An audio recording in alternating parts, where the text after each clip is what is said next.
Hello दोस्तों, how are you all. Myself doctor Gajendra Singh. दोस्तों, आज हम शुरू कर रहे हैं carbohydrate. It's most important unit of biochemistry in aspect of clinical and various diagnostic procedures. तो कार्बोहाइड्रेट जो है एक बड़ी यूनिट है, लेकिन हम इनको टुकड़ों में करेंगे, अच्छे से करेंगे। तो लेट्स स्टार्ट। अपनी कॉपी पेन निकाल लीजिए, कुछ महत्वपूर्ण पॉइंट को डिक्टेट करते जाइए और समझते जाइए। ओके, कार्बोहाइड्रेट बेसिकली है क्या? कार्बोहाइड्रेट जो है ये 3 मेन कंपोनेंट से मिलकर बना होता है: carbon, hydrogen and oxygen.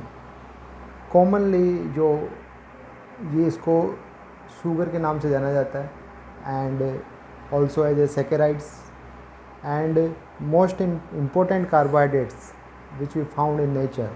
In plants it's a starch. Okay, in animals carbohydrate is found in our muscle and liver in the form of the glycogen in stored form. Okay, फिर इसका एक chemical composition है। What is chemical composition? कि किस किस ratio में मिलके ये आपस में बनता है, राइट? जैसे कि हमने शुरू में बताया कार्बन, हाइड्रोजन, ऑक्सीजन। तो इसका जो कंपोजिशन एम्पिरिकल फार्मूला है वो C2H2ON है। N इट्स अ नंबर, जो हम number in further we know कि इनको फर्दर 3 पार्ट्स में डिवाइड किया जाएगा, तो उनका फार्मूला N के अकॉर्डिंग चेंज हो जाता है। All simple sugars contain potential amount of Aldo sugar, it means वहाँ पे एल्डिहाइड होगा, एंड कीटो शुगर्स वहाँ पे कीटोन होगा। ठीक है। What is the definition? Carbohydrates are defined as a polysaccharide, aldehyde और ketones and their derivatives of substances which yield one of these substance on hydrolysis. Okay, carbohydrate जो है polyhydroxy, aldehyde और ketone से मिलकर बना होता है या उनके डेरिवेटिव से मिलकर बना होता है, और जब इसका हाइड्रोलाइसिस किया जाता है तो ये कीटोज और एल्डो शुगर्स में टूटता है।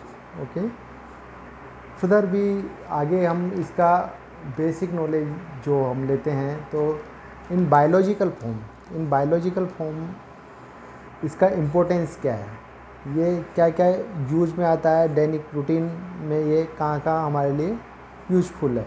तो roles as a biological component, देखिए ये एक इम्पोर्टेंट एनर्जी सोर्स है। सबसे इम्पोर्टेंट चीज़ है, आपको अगर चक्कर आ जाता है, वीकनेस आता है, तो आपको क्या दिया जाता है? ग्लूकोज दिया जाता है, instant energy source. It's a major chief energy source. हमारी हर एक एक्टिविटी, हमारी हर एक क्रियाकलाप, हम जो भी कार्य करेंगे उसके लिए हमको ग्लूकोज रिक्वायर्ड है। और मसल पावर जनरेट करने के लिए, और मसल पावर से ही हम कोई एक्टिविटी या कोई भी एफर्ट कर पाएंगे। So that's why it's a chief energy source. And carbohydrate from constituents, जो ये कार्बोहाइड्रेट है जो मेजर कॉन्स्टिट्यूएंट्स जैसे कंपाउंड लिपिड्स और कॉन्जुगेटेड प्रोटीन्स का मेजर जो हिस्सा है, उसमें भी ये अपना रोल प्ले करता है carbohydrate as a constituent.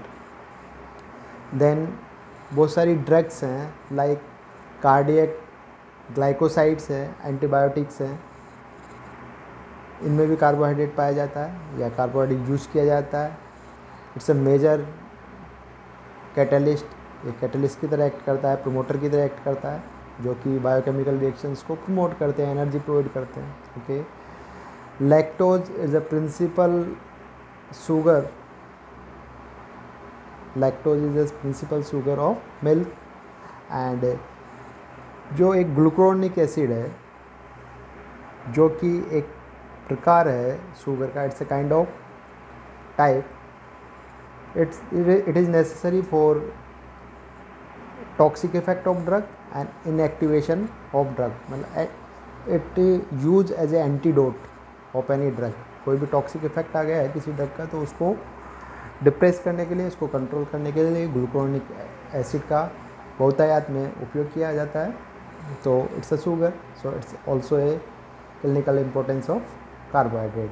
And in general way, in industrial way, if we look around, then we found in textile industry, artificial silk, then paper formation and fermentation. These are the all important industries where carbohydrate required or needed. So these are the role of carbohydrates. These are the basic and most brief introduction of carbohydrate.